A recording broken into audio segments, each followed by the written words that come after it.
Hoy es un día bastante musical, venía para acá escuchando una banda que tiene ya 2 discos, que se llama Meteoros, y que es como una super banda, así con Ale Sergi y un montón eh, de gente.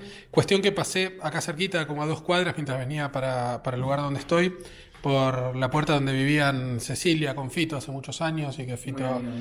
¿Cecilia, amiga tuya? Mira, bueno, ahora me vas a contar. Y cuestión que vine para acá y veo que el departamento, sabía que estaba en esta esquina, pero veo que está justo frente a lo que era el jardín zoológico.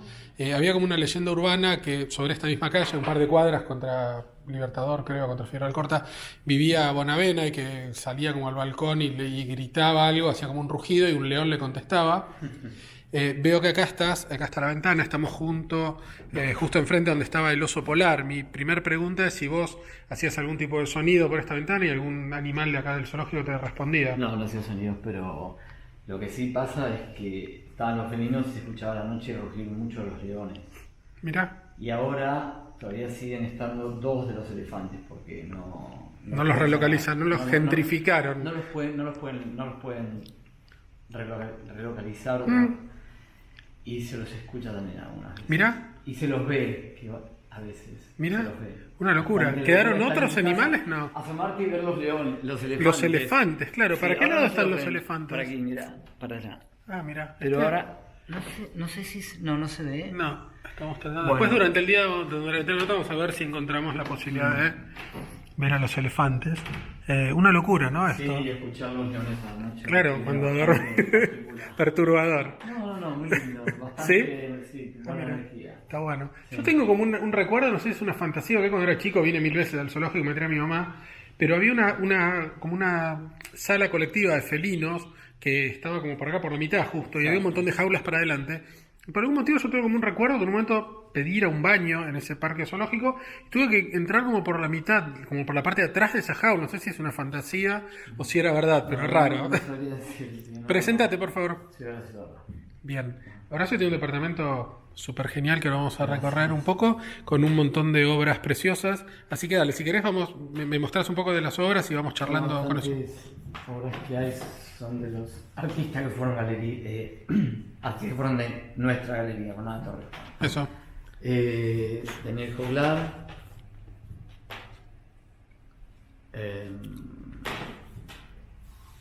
Alejandra Sever, las esculturas, la tabla de Rivas de Sergio Abelo, Fabián Burgos, que es una... La pintura está de líneas de Fabián. Sí, sobre Soto, una aparición sobre Soto. Esta es una fotografía de Alejandro Corpado, gran amigo también, que ahí es donde conocí a Cecilia, etc. Esto es una época del 90 que hizo una muestra en Rutland acá, se llamaba 30 días en la vida de A. Estaba Calamaro, Batato. Como la escena under y esto de los 90. Bueno, sí, exacto. Y bueno, Rueda Pilleta era un amigo mío de toda la vida también. Ah, mira, Alejandro. Sí, Alejandro, bueno. Manuel Snos, la pintura. ¿Ese sos vos? Ese soy yo. Es un Sí, retrato. sí, Bien. de la joven. Manuel Snos, Divina está también. Dino Brusone, ahora fue una de las que estuvo en el envío de la Bienal de Venecia. A ver por acá, Nan Goldwyn. Le prendo un poco la luz Sí, para que no se ahí estamos. refleja. Sí, igual eso, siempre con los vidrios. Sí. Dice que es como raro, pero Sí. bien, ahí estamos. Sergio Abelo. Mira otra vez Sergio. Sí. Preciosa. Es una obra muy, Esta es muy muy linda, linda. la de abajo. Osvaldo Ruiz es un artista mexicano. Ah, lo vi en Hace México toma cosas, sí, Y sí. después digitaliza todo el fondo. Ha trabajado Claro. con nosotros también. Tiene unas también que son como de estaciones de servicio, ¿no? Así con Sí, esta. exacto. Claro. Bueno, esto es, pero es toma directa, fíjate que Mirá. interesante. Bien. Manuel Snos. Aquella de manual también. Sí. Acá, vení, pasá que te Dale. voy a mostrar. Pasó. Eduardo Jiménez, muy amigo mío también. Mira. Y casi todas las obras que tengo acá si no son regaladas ni fueron elegidas por mí, sino que ellos fueron los sí. que decidieron que la tuviera. Aquí otro Abelo, Ah, unas chiquitas. muy lindas de Sergio, anterior. preciosas, En sí. Manriel estuvieron esas. Mirá. Es una muestra hace 25 años. Mañana Citric, una muestra emblemática que hubo en la Galería de Llamado Socialista, que me parece un guión bastante lindo para contar. Bien. Contame si querés. Bueno, resulta que Magdalena hacía abstracciones y nosotros entramos al taller con Ana Torrejón, el taller de Fabián Burgos, que en ese momento era pareja de Magdalena. Y entonces vimos una obrita de ese tipo, que eran unos sobrevivientes del gueto de Varsovia, ahí arriba, al fondo rojo, y dijimos, Fabián, ¿quién hizo eso, Magdalena? La llevamos a Magdalena en agosto del 2000,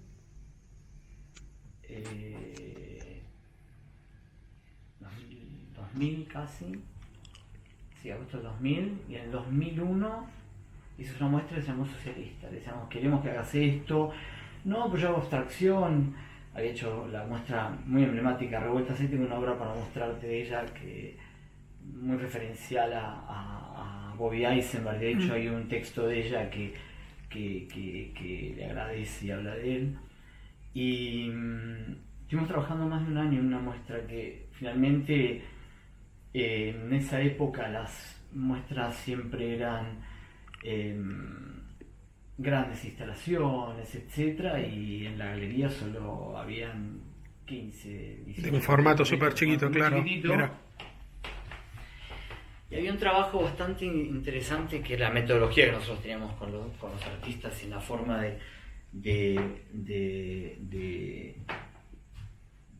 coproducir las ideas para la muestra. Sí, que digamos, había un seguimiento y había toda una situación donde éramos unos interlocutores muy importantes que estábamos todo el tiempo motivando, apoyando, potenciando, etc. Un método de trabajo que con Ana disfrutamos muchísimo. ¿Cómo nació la idea de poner una galería? ¿De dónde venías vos antes de tener tu galería? Muy amigo mío, mi gran amigo de Troya, Guillermo Rizka, que empieza a tener sus becas, y a partir de la primera beca yo empiezo a comprar obra. Y con él recorremos hacemos muchos viajes seguidos en Nueva York, y tuve como la mejor, porque íbamos a ver muchas muestras todo el tiempo, etc. Después de eso, que empezó a comprar obra, muchos amigos míos, Alejandro Curopatua, bueno, Guillermo de toda la vida, Manuel Snow, que es muy amigo mío, y otra gente, y otros artistas que vamos conociendo, y todo el círculo o el ambiente que finalmente uno frecuenta termina siendo ese. Y es Sergio Abelo, que vivía con Ana Torrejón, que le empieza a insistir para que abran una galería conmigo. Entonces viene Ana y me dice, hablamos una galería, y ya Guillermo me había insinuado e insistido un par de veces de que lo hiciera. Ana ya trabajaba en el mundo de la moda en esa época. Sí, era directora editora de la revista El. Bien. ¿Vos de dónde venías? Yo estudio economía. Pero, como te decía, compraba obra, hice curso de filosofía con Lucas Fragasso. Esos cursos que en un inicio se hicieron en proa, que hacíamos con Ana María Ristosi, Gachi Hasper, Martín Rechman, de alguna manera motivados por nosotros. Y después, bueno, cuando eso ya no... No, pasá, tranquila, pasá. Cuando eso... Pasá. Dale, gracias. ¿Cómo te va? Claro que nos cuida. Cuando esos cursos dejaron de existir en proa, seguía haciéndolo en el otro curso que estaba Inés Cassesen, también la amiga mía, Adriana Rosenberg, que la conozco desde la primera galería que ella abrió con Santiago. Sí, en Santa Fe. O sea, que es como toda la vida, que uno está rodeado y casi diría como naturalmente sucedió de la galería. Y lo que sí recuerdo muy bien es que cuando con Ana decidíamos qué galería ¿Por qué poner una galería? Estuvimos conversando mucho tiempo para establecer cuáles las bases fundacionales, ¿no? Que teníamos para que eso suceda. Y en ese momento había muchos artistas que de mediana edad que no tenían galería todavía. Había pocas galerías en la Argentina y vimos que había una necesidad. Y muy pocas contemporáneas aparte. Muy pocas claro. contemporáneas que trabajaran con pocos artistas, haciendo crecer a los artistas. Claro. En nuestra galería lo que sucedía siempre era que, de alguna manera, en 2 o 3 años el artista tenía su otra muestra. Entonces, en los 12 años que tuvimos galería, hay gente que tuvo 4, claro. 5 o 6 muestras. Entonces podía tener un desarrollo de su obra y de su trabajo, porque también le iba muy bien y nos iba muy bien, entonces siempre tenían dinero para producir. Claro. Y entonces, bueno, un poco la idea fue trabajar con pocos artistas, hacer crecer a los artistas para que si los artistas crecían, la galería crecía. Claro. Seguí mostrándome si querés y vamos charlando mientras. Diego Vergara, Lola Goldstein. Este es un regalo de Federico Clem. Mira, claro. Es una serigrafía que creo que es la primera o la segunda para mi cumpleaños. Yo cuando era muy adolescente me sentaba a conversar en la casa de Federico sobre arte. Teníamos unas tertulias muy largas acerca de eso. Eso es con Mazzucchelli, Benito Acá Laren. tenés un Laren que no puede faltar en la casa de nadie. Luis Terán, Curopatua, Bárbara Cuchín, con Mazzucchelli. Fernanda Laguna, es una muestra que hizo Jacobi. Qué linda está. Sí, en su departamento, no sé, diría en los 90 y pico, sobre Fernanda. Claro. Es un dibujo que me hizo mi amigo Alejandro Lapilleta en 5 minutos. Claro. Una historia muy linda que... ¿En dónde? ¿En el Morocco? No. En la mi casa. Ah, en tu casa hay una discoteca muy linda, ¿entendés? No, es con una dedicatoria. Ah, con una dedicatoria, está. Espectacular. Mira, este es un Chausti, te quiero contar alguna situación bastante particular. Que revela cómo es la relación y cómo se dio todo con la galería. De alguna manera, ¿no? Vamos a una feria de belleza y felicidad. Entonces, vení. Dale. Espera, primero te muestro un poco acá y Bueno, después dale. Esto es con Mazzucchelli, Irina Werning. Qué linda, esa no la conocía, mira. Sí, Muy. es una fotógrafa argentina muy increíble. Este es un dibujo que me regaló. ¿Vos podés salir o tenés derechos reservados con algún canal en particular? ¿Podés salir? ¿Cómo te va? Este es el que te contaba de Ganache Trick, de Sí, Revueltas, bien. del año 91. Este es un dibujo de Lucedor que me regaló también, muy amigo mío. ¿Y estos son de? Félix Torres García. Son los famosos afiches que hay también. Bueno, esto es un poco lo que hay acá colgado ahora. Bien. ¿Tu colección particular tiene muchas más obras que esto? Tengo mucha obra y he comprado mucha obra. Y en Eso es algo que quiero que charlemos después porque me gusta. Hay un montón de... Ahora acabo de comprar una obra de Yuso, por ejemplo, me parece... Mira, de Guillermo. Sí, me parece como... Hay un montón de coleccionistas con los que hablo. No, ponete ahí si querés, dale. Que me dicen, no, yo no soy coleccionista. Claramente. No. ¿Cuál te parece que es el límite? Eso me resulta interesante. Entre alguien que tiene muchas obras y alguien que colecciona. ¿Cuál es la diferencia? No, la diferencia creo que tiene que ver con el compromiso con determinado artista, la periodicidad, dentro de la posibilidad que tiene. Pero la idea, pero creo que en definitiva lo importante es que la gente tenga obras, ¿no?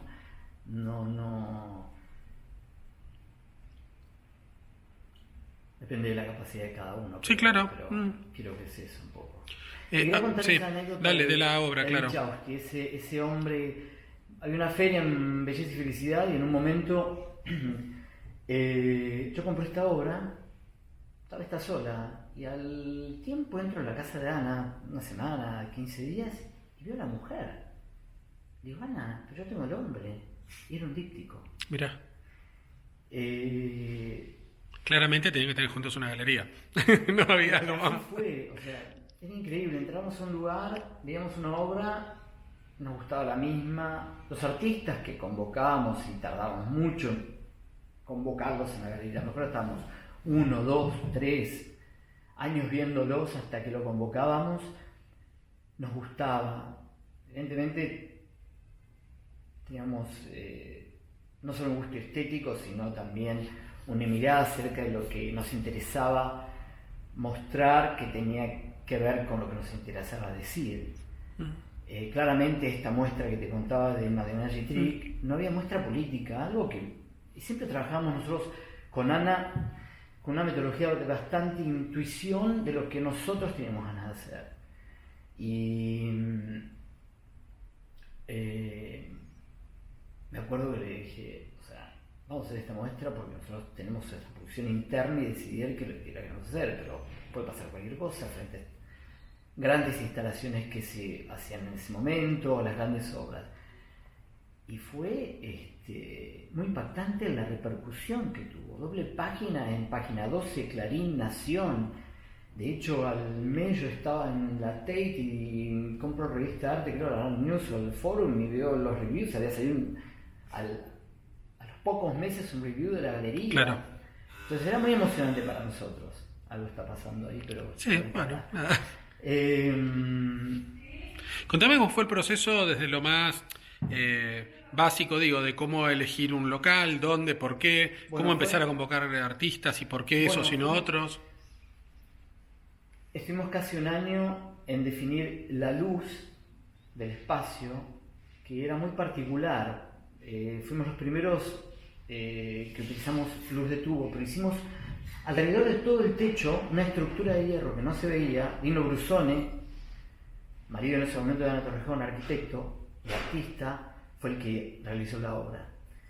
Y la idea, nosotros queríamos luz pareja, 99% de color real. Nos importaba mucho el piso y la luz. Tuvimos casi un año en concebirlo. Por supuesto, fue Dino con nuestras pulsiones muy... que consiguió un sistema de techo donde no veías nada porque tenía toda una tela difusora de pared a pared, todo, y tenía tubos, que eran tubos fríos y cálidos, y además una gran ventana. Era una casa muy elegante, con una gran ventanal. Entonces la combinación de luz tubo con luz natural hacía que resultara muy mágico.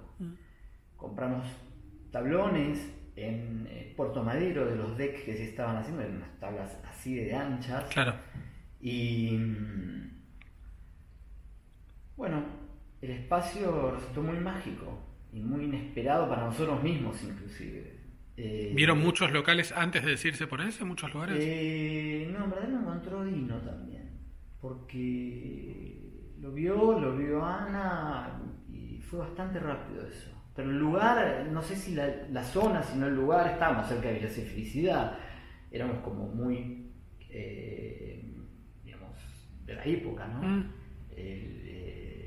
Villa Felicidad es un hito todavía en el arte contemporáneo para mí argentino que habría que realmente tenerlo muy en cuenta, como hacían una manera Rojas, pero te quiero decir que fuimos contemporáneos a ellos. Y creo que el lugar donde estaba lo decidió. Y la verdad que teníamos una convocatoria, teníamos que hacer 2 inauguraciones en cada vez que habría una muestra, teníamos que hacer 2 inaugurares. No cabía la gente para la primera. Mirá, una segunda función. Sí, como Adiós teníamos que hacer 2 inauguraciones. Mirá. Fueron 2 años muy buenas. Amiga de la vida, quedamos amigos, pero así, hermanos. Claro. Y Que rotate un poco eso y me voy a ir para allá si cambiamos la ubicación y tu cara en vez de salir completamente negra. No, quédate ahí, pero ponete el sillón un poquito por acá. ok. Sale iluminada, aprovechando esto que contás de la luz, porque si no va a ser como. Dale. Ok. Ahí está. ¿Ahora tengo más luz? ¿Sí? Sí, Ok. impecable. Ok. Me estabas Bueno, contando de sí. cómo la decisión del lugar. ¿Cómo empezaron a pensar en qué artistas les gustaría Bueno, tener para abrir yo- con un deadline yo- de apertura? No, Ana conocía muchos artistas, eran muy amiga de Belo, que ya había vivido en la casa, de hecho, muchos artistas habían sido pareja de ella, y Lino Brusone en ese momento estaba casado con ella. Yo, íntimo amigo de toda la vida de Guillermo, en todas sus becas fui comprando obras, y fue muy natural que sea Burgos, Joglar, Sever, Snoz, los artistas de la galería. Conocíamos su obra y su trayectoria durante muchos años, conocíamos su línea de pensamiento, su obsesión, bueno, G-Trick no te nombré, pero bueno, todos ellos, ¿no? Conocíamos todo su proceso de obra, cómo se había mantenido en el transcurso del tiempo, la solidez que tenían, la madurez de la obra, y bueno, fue como muy natural todo. ¿Algunos de los artistas con los que trabajaron desde el inicio venían de otra galería y cambiaron a la galería de ustedes, o era toda gente que estaba sin galería y los tomaron así como...? Bueno, Manuel Snow, que trabajaba con Federico Clem, uno de ellos, Dino Brusone estaba con Diana Lowenstein, no me recuerdo mucho más de ellos. No me recuerdo mucho más particular Sí. en ese sentido. Pero ¿Cómo fue el resto de las cuestiones organizativas? ¿Cómo las pensaron y cómo las ejecutaron? Abrir una galería es un espacio físico, tener artistas y después un mundo enorme de otras cosas alrededor, ¿no? Sí, mira, un dato importante fue que cuando Ana me convocó y hablábamos un poco de los temas económicos, dije, bueno, ok, si abrimos una galería, 2 años de costos fijos cubiertos. ¿Por qué? Porque había que hacer crecer la galería. Ok, hicimos el espacio, juntamos eso, pero fue todo muy rápido. O sea, los 2 meses de abrir, Jacobo Fitterman, a quien siempre le agradecemos, vino y nos dijo: queremos terminar de va, ok, no tenemos en ese dinero una capacidad para entrar, fue muy generoso, y el primer arte va, me acuerdo de una persona muy simpática, Teresa Michelini, diciendo: están de moda, y no nos quedaba obra, veníamos todo lo que había, que nos fue pasando después durante todas las ediciones. Entonces fue todo muy rápido y todo mucho más fácil de lo imaginado. Alicia Arteaga con un apoyo muy grande siempre. Nosotros obviamente teníamos un rigor y una profesionalidad y una seriedad que nos importaba, básicamente por los artistas, y bueno, porque uno es como es, ¿no? ¿Qué te acordás del momento en que abrieron la galería, después de todo el armado y esto? La primera inauguración, pues tu rol había sido coleccionista, amigo de artistas, otra cosa, de ahí a pasar del otro lado del mostrador y ser galerista hay un cambio. Hasta que lo entendés de esa idea romántica que uno tiene acerca de la obra, a empezar a vender la obra. Claro, a desromantizarla, a verla como un objeto que se compra y vende con un precio y tal. Pero también eso sucede y sucede rápidamente, y uno empieza a poner valores sobre los artistas que tienen que tener con la sensatez del desarrollo y comparados con todo un entorno nacional o también internacional, pero básicamente que el precio sea el precio tenga siga teniendo una demanda sostenida y no cortarle al artista la carrera antes que no empiece. O la carrera o la venta. Le vendiste 3 cuadros y después no diste más. Esa es una pregunta que siempre hago que me parece como esencial, ¿no? Bueno. A veces el precio sube y después se acaban los comprados a ese precio exacto. y ya, ¿no? Bueno, es una catástrofe. Nunca nos pasó. ¿Qué hacían para que no pase? Porque muchas veces pasa. Y tiene que ver con intuición de negocios, intuición de tener un feeling con el mercado y con lo que va pasando alrededor. Exacto. Y de la obra misma, del artista, y cómo se va desarrollando y el interés que hay, que era...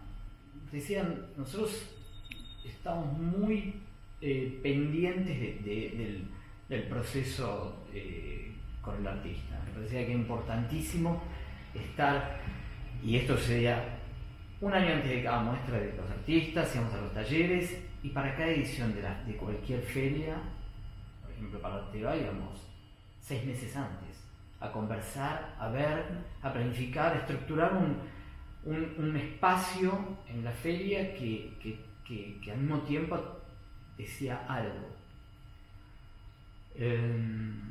Y entonces la demanda era permanente. Yo diría que ningún artista se quedó nunca como muy cortado en un momento ¿cierto? Siempre tenía una demanda constante. Tuviste una mirada como coleccionista primero, después como galerista. ¿Qué te parece que hace que alguien desee comprar una obra de un artista o más de una obra de un artista y no de otro, quizás con características similares, valores similares? ¿Por qué algunos son elegidos y otros no? Y ¿Qué aprendiste? Viste que la obra se completa con el espectador, porque es el significado y el significante, la metáfora de lo que entonces, lo pone uno frente a la obra, y qué es lo que a la obra a vos te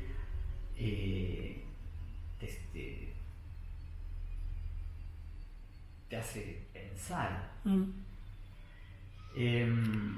¿Cuánto por ahí de esto lo entiendo perfecto? ¿Cuánto de moda o de aire de los tiempos o de qué cosa? Porque hay muchas veces que artistas, como el caso de León, pero muchos otros que tienen una obra genial que después de mucho tiempo fue reconocida y en su momento por ahí no. Digo, ¿qué viviste como contemporáneo de tener que atravesar eso, no? No tuve muchas experiencias en ese sentido. No, a lo mejor puedes decir con respecto a como galerista. Sí, como galerista, ¿o qué entendés al respecto de por qué esto? ¿Por qué algunos artistas sí son elegidos y otros no? Hay un proceso entre que vos mostrás nuestra experiencia, siempre hay un proceso, por ejemplo, vos mostrás un artista, lo ven. La segunda vez que lo ven, la segunda vez lo empiezan a entender y la tercera lo compran. Teníamos como una estrategia que nunca llevamos un artista, nunca hacíamos una muestra a un artista sin haber pasado por una feria. ¿Por qué? Porque si no se lo entendía muy bien. Para nosotros era muy importante, y otra vez lo digo, el hilo conductor de lo que dice la obra del artista, que tiene que ver con su obsesión, ¿no es cierto? Sí, claro. O la idea de las cosas. Entonces, difícilmente con 2 o 3 obras, siempre era bueno mostrarlo varias veces para que después, en una segunda o tercera oportunidad, tuviera una demanda mayor. ¿No es cierto? Era como estrategias que tienen que ver también con la venta, y para que él tuviera plata para seguir produciendo, que es lo más importante que puede pasar en un artista hoy, ¿no? Puede hacer sus proyectos. Sí, eso. ¿Para qué te parece que sirve el arte? Si es que tiene que servir para algo. ¿Para qué te parece que sirve si es que tiene que servir para algo? Primero, estéticamente, disfrutarlo.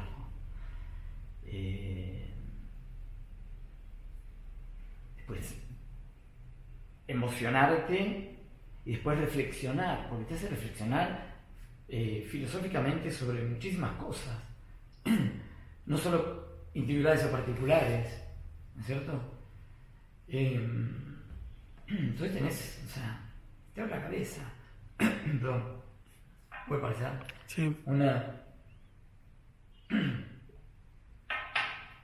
es muy reflexivo el arte. Diría que son las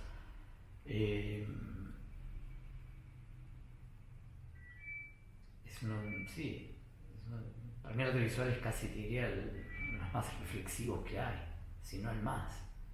Eh, Sin duda.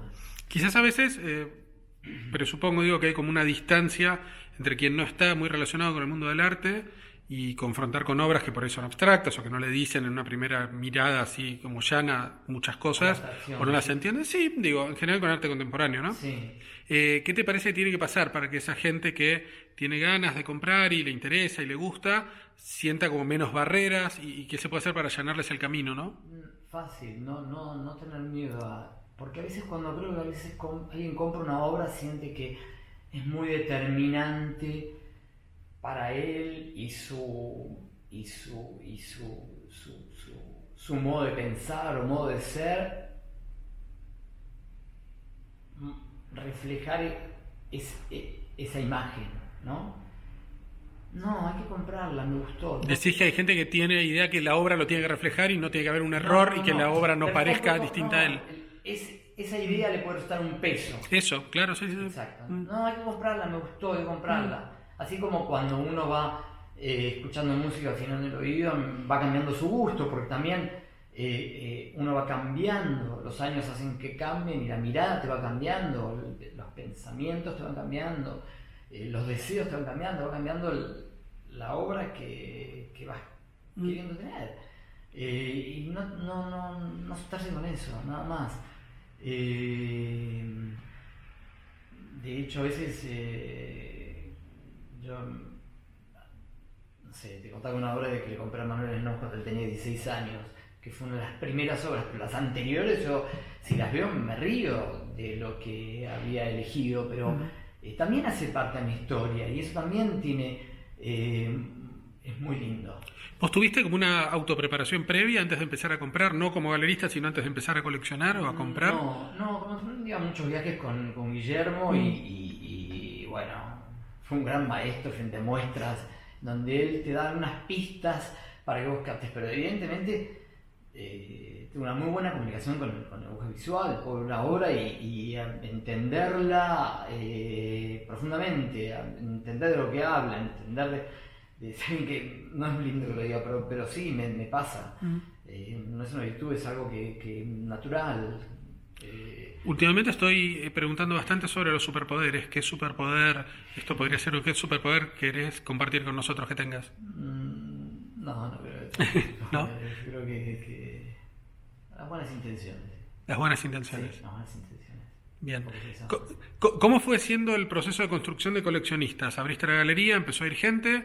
¿De qué manera te empezaste a relacionar? ¿Era gente que no conocías, que sí? ¿Eran nuevos coleccionistas? Muchos eran coleccionistas y después otros eran nuevos coleccionistas. Pasó algo muy curioso además en la galería. Nosotros íbamos seleccionando los artistas a medida del tiempo, pero no teníamos muy claro el hilo conductor que iba a tener la galería o sea, el plantel de los artistas.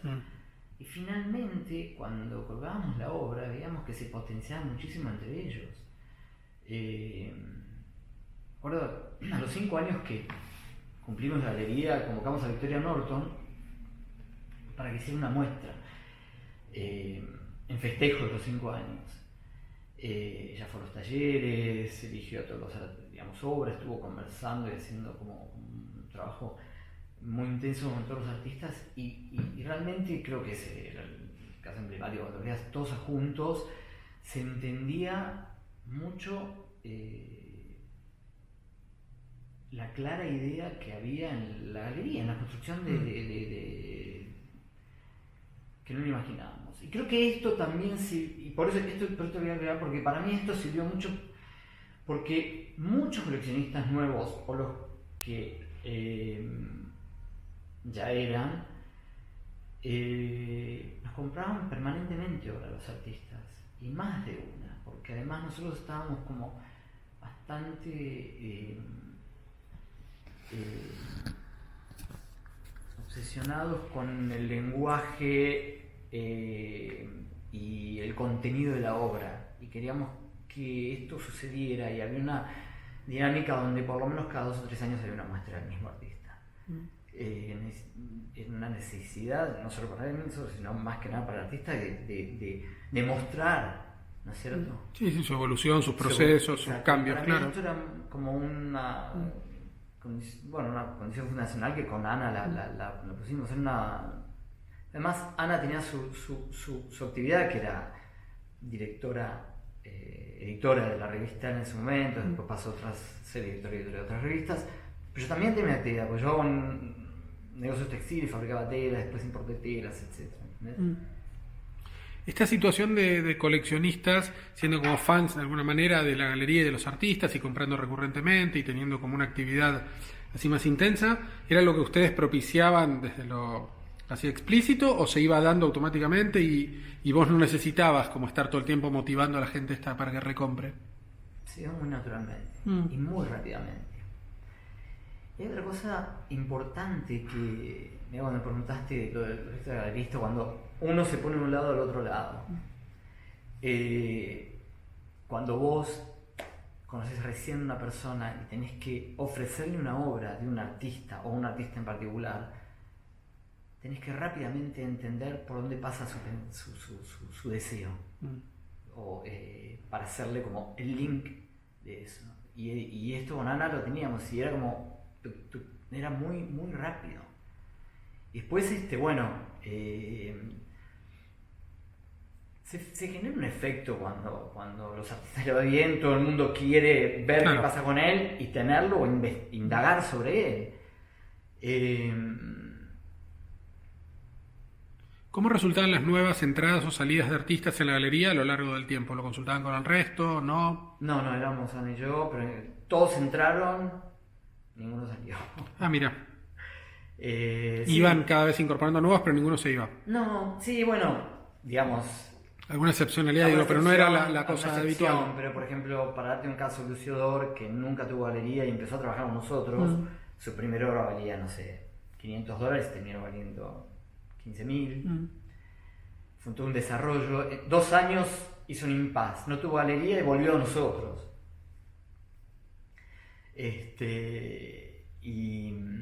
Pero en general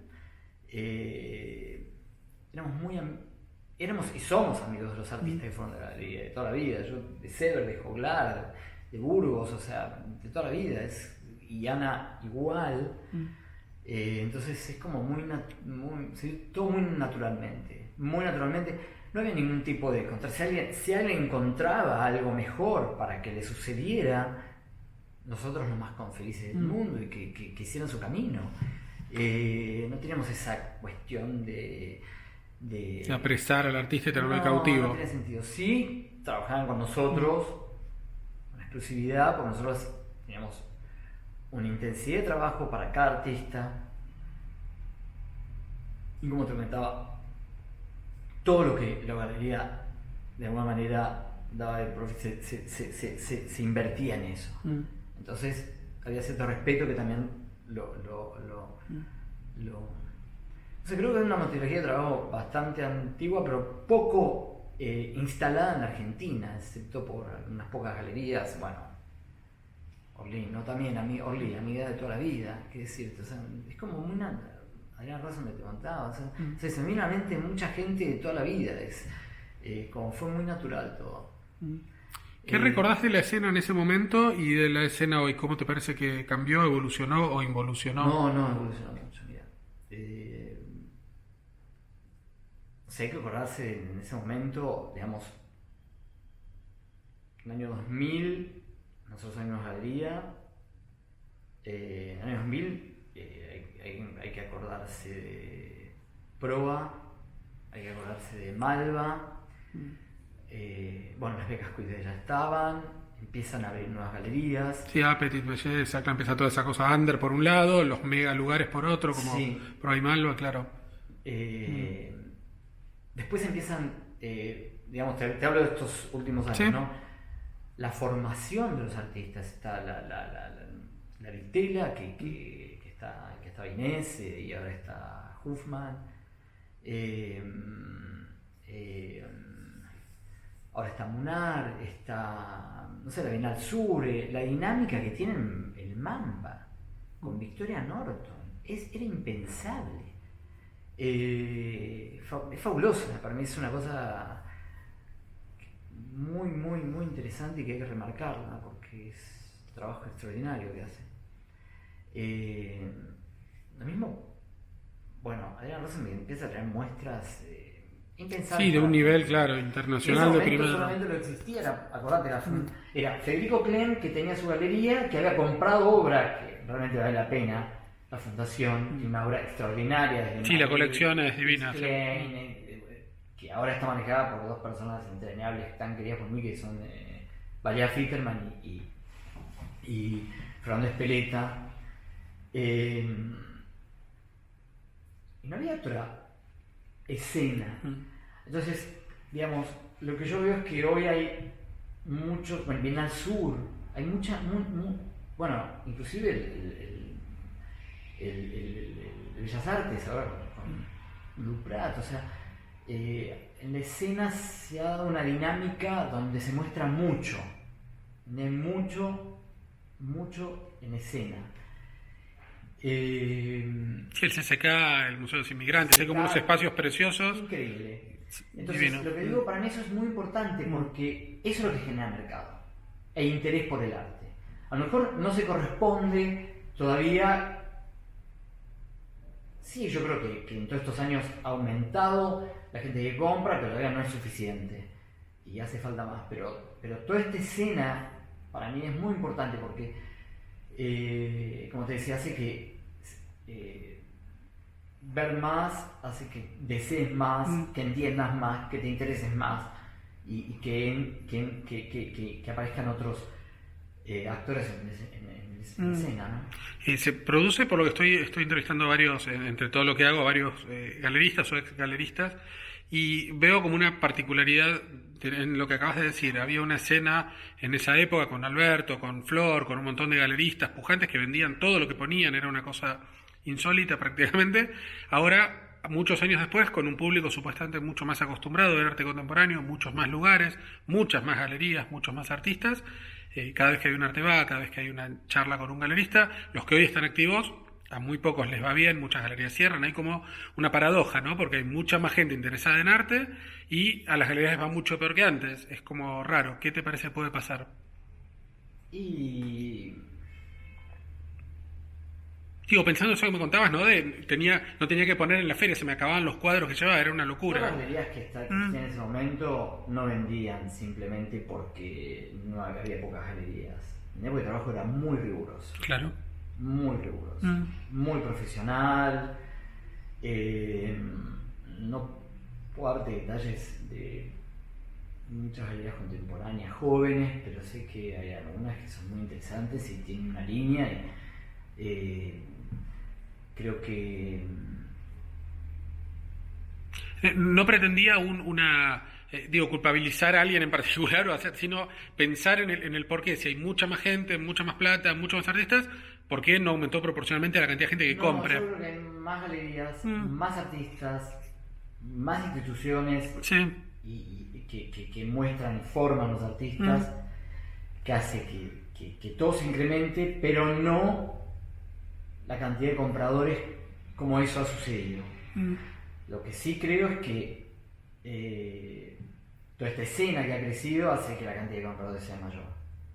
Pero nunca llega, como te decía, abastecer con el caudal que abastecía antes. A ser suficiente. Acompañar ese crecimiento exponencial. Pero sí, el escenario en Argentina ha cambiado muchísimo. No sé, en estos últimos 15 años es realmente impresionante. Es una oferta que no llegás a poder abarcarla. ¿Te acordás qué sentimiento tuviste cuando compraste tu primera obra de no coleccionar y tener los medios para hacerlo, o en un momento decir, gasto plata en esto? Sí, no podía evitar no tenerla. ¿Qué obra era? Compré una margarita de Tomé Cruzeiro. En un fondo rojo de como una serigrafía, una margarita. Y la vi y no podía evitarla. La compré y me acuerdo que la llevé caminando a casa con una felicidad inmensa. Y después, bueno, siempre fue así, o sea, un sentimiento muy punzante, que no lo puedes evitar. Eso me interesa también. Hay diferentes tipos de coleccionistas, hay algunos que son más racionales y tienen una compra más pensada, meditada, con más capas y más cosas, y otros que son como mucho más impulsivos, ver algo que no puedes evitar tener. Tu experiencia como galerista fue que cuáles te gustaban más y cuáles son más, de alguna manera, útiles, entre comillas, para el mercado o para los artistas. Todos. Lo que pasa es que tiene que ver más con el coleccionista que con la obra. El coleccionista, creo que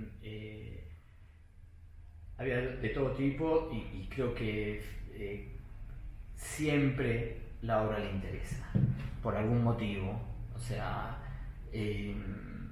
emocional, mental, no creo que sea una especulación estratégica solamente. Y en general los coleccionistas tienen una línea, ¿no? Pero la gente que no se considera coleccionista pero que compra para llenar un espacio, porque le gusta, para ver una obra y sentirse bien, no ¿te parece interesante? Sí, obvio. Todo me parece interesante. Que compres una obra chica, mediana, grande, 5. Parece que el retorno al artista es fundamental para que el mercado se construya y para que el artista pueda seguir siendo artista. Entonces cualquier compra que puede ser ocasional todo es interesante y todo es sí. ¿Por qué? Porque primero cierra el círculo, ¿no? Si producís, tenés una obra, que esa obra tiene un valor y que se te pague por eso. Y puedas seguir haciendo lo que más le gusta en la vida, ¿no? Me parece todo es importante. Este mercado suele ser bastante fluctuante, pequeño y extraño. Muchas veces alguien compra una obra y pensando que va a valer mucho más, y la realidad es que cuando la quiere vender vale mucho menos o vale lo mismo, o no encuentra compradores, que pasa mucho, ¿no? Sí, pero... O a veces la venden mucho más, claramente, pero hay todo un mercado con mucha posibilidad. Siempre vale más. Mi experiencia es que siempre vale más. No hay algo que valga menos. O sea, en la mayoría de los casos, te digo. Digo, pensando en si eso puede ser de alguna manera una traba para que el que no compró diga, es una especie de inversión de riesgo desde lo financiero, comprar una obra que no se sabe a ciencia cierta qué va a pasar después, ¿no?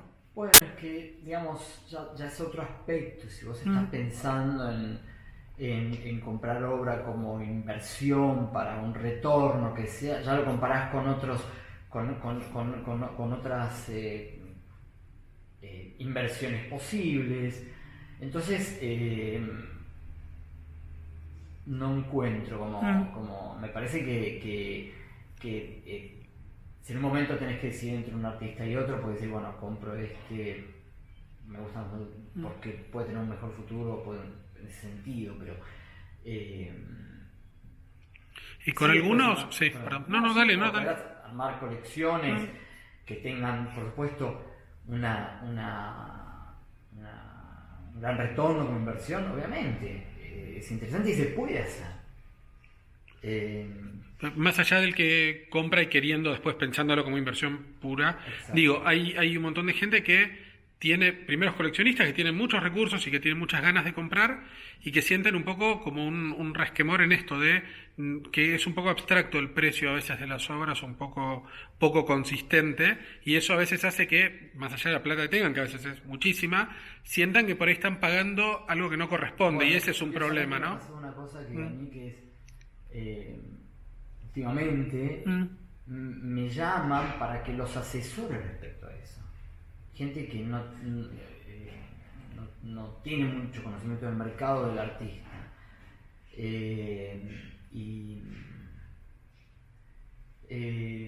Sí, es algo que pasa a veces. ¿Y cuál suele ser tu asesoría al respecto? Primero lo que les gusta, porque ver cuál es cuál es la obra que encaja le da más placer. Después dentro del conjunto de ese artista, cuál obra es la que realmente en un sentido es más significativa, ¿no?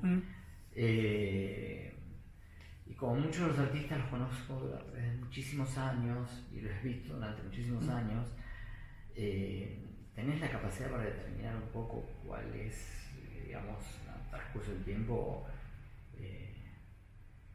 Pero sí, creo que eso pasa un poco, pero no. Parece que hay que tener menos peso al respecto y disfrutar más de la obra. ¿Qué consejo darías a alguien que no compró y que quiere empezar a comprar? Que vaya a las galerías, que vaya a las ferias, que le gustó una obrita chiquita, que la compre como pueda, que la va a disfrutar toda la vida y que es realmente un bien que vale mucho la pena tener al lado de uno. Te cambia la vida el arte, sí, te la cambia. Por toda la experiencia y el recorrido que tuviste, ¿qué cosa no volverías a hacer con respecto al arte? ¿Qué cosas no volverías, qué cosas no repetirías? ¿Qué aprendiste que no hay que hacer?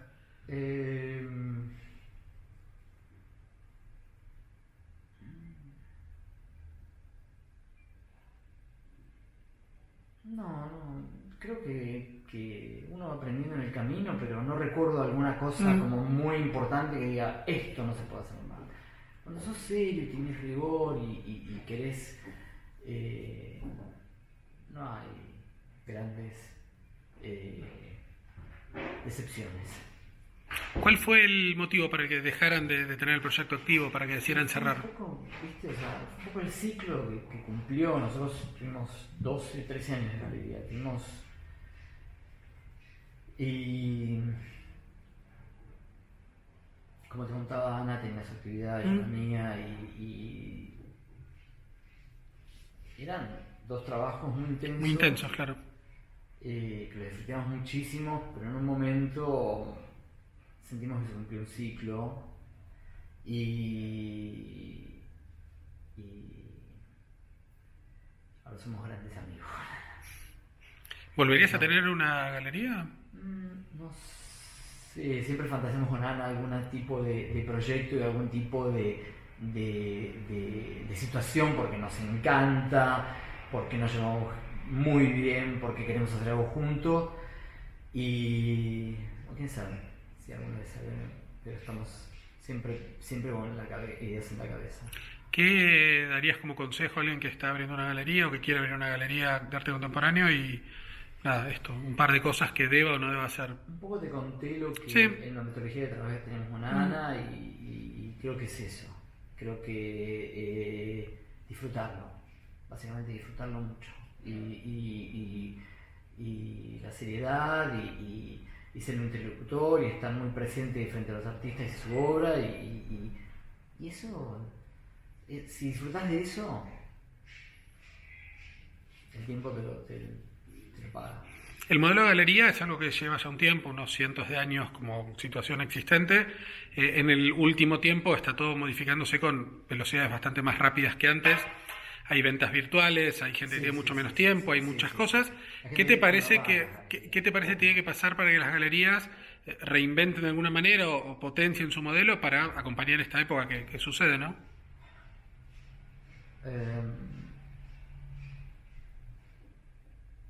Bueno, tiene que ver un poco con estrategias de muestras que te hacen ir a ver la muestra. Que sea inevitable porque no hay otra manera de vivir esa experiencia. O sí, pero igual, aunque la veas ya por red virtual, decís, esto no lo puedo perder, porque realmente vale la pena. Entonces creo que así como una galería establece los artistas, que tienen que establecer una dinámica, que es lo que hacemos con Ana, respecto a las muestras que haces y de qué manera haces. Por ejemplo, Sergio Abelo, en un momento planteamos una muestra que era transformar la galería en taller. Recién empezó internet, entonces se transmitía vía internet la obra que él producía en la galería. Y un finissage en vez de un vernissage. Sí, sí. Venían del MoMA y no podían creer. Pero son estrategias que tenés que aplicar para que la gente se interese. Y tenga esa dinámica. Y elegir muy bien algunas ferias, porque creo que ahí es donde se sostiene las galerías hoy en día, y particularmente la Feria de Artebá, me parece como una parte importantísima para la galería. De hecho, cuando tuvimos galería, tuve una relación muy intensa con ellos porque fui 4 años miembro del comité de selección de la galería. Primero elegidos por ellos y después por los mismos galeristas que me elegían a mí para que fuera. Y conozco mucho la dinámica y la mística y el esfuerzo que ponen. Y has visto cómo ha cambiado la feria. No sé, a Julia la conozco de chica y cuando los dos... Y la última edición fue realmente fabulosa, y no solo por la selección, sino por el layout que hicieron, que eso beneficiaba mucho a la compra y a que se vea la obra y que se pueda comprar y vender más fácil. ¿Qué experiencia, para terminar, tuviste con ferias que te parezca importante transmitir de acá o de afuera? ¿Cuáles son como claves de cosas que hay que pensar para que la feria vaya bien como galerista? Y hay que pensar un poco en la idiosincrasia de básicamente el lugar local donde vas, ¿no? Nosotros hemos ido a Marco, hemos ido ¿Arco? No, fuimos a otras ferias, pero Sí. por ejemplo, cuando pensás, tenés que pensar un poco la idiosincrasia y la energía del local. Parecía que eso era importante en ese momento, como pensar una estrategia de poco, aunque sea banal, el gusto de la gente, ¿no? Porque si no, es un esfuerzo inútil. Claro. Y sí, era una imagen sólida de la galería y clara de que hay una línea. La línea que te conté que se fue construyendo a través del tiempo en nuestro caso, que no fue como algo estratégico premeditado. Ese plus que surge. Después, no puedes creer cómo se potenciaban los artistas entre ellos. Muy lindo. Tus últimas palabras. Muchas gracias. Bueno, vamos a ver si apareció el elefante. Me parece que no, pero me quedé obsesionado. Mira. Pareciera que no. Hay como una persona llevando una carretilla de algo que por ahí es comida para el elefante. Ecológico ahora. Claro, muy raro. Bueno. Bien, se ve que no. De acá creo que me voy a ir a Palermo y tratar de encontrar uno de esos monopatines nuevos en los que nunca anduve, así que posiblemente por acá hay. Sí, ahí por acá vas a encontrar en las calles, puedes encontrar. Posiblemente la próxima nota sea con un brazo enyesado, ya veremos, son a las 4 de la tarde, así que tengo que apurarme. Crudo, gracias.